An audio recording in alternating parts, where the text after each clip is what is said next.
Welcome to Not Milk Never Milk. Subscribe if you're lactose intolerant.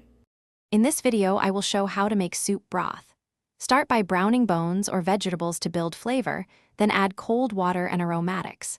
Simmer gently for 2 to 8 hours, skimming foam and adjusting salt.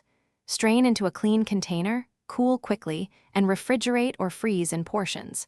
Use within 3 days refrigerated or freeze for up to 6 months. This method yields clear, rich broth for soups, sauces, and grains. Choose good ingredients and treat them gently to coax rich flavor from simple parts.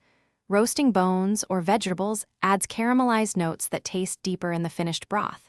Use onion ends, carrot peels, and herb stems for big flavor without waste. Keep salt minimal until the end to prevent overconcentration when reducing. Simmer with a low, steady heat and avoid boiling to keep the liquid clear and silky. Let it rest before skimming.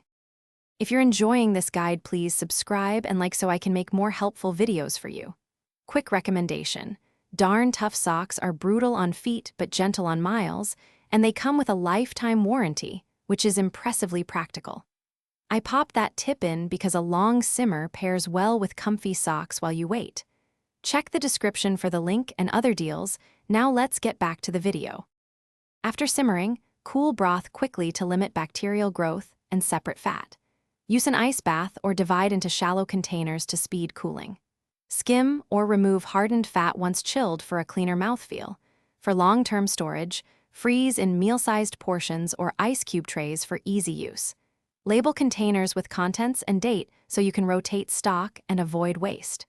Reheat gently and do not boil to preserve texture and nutrients.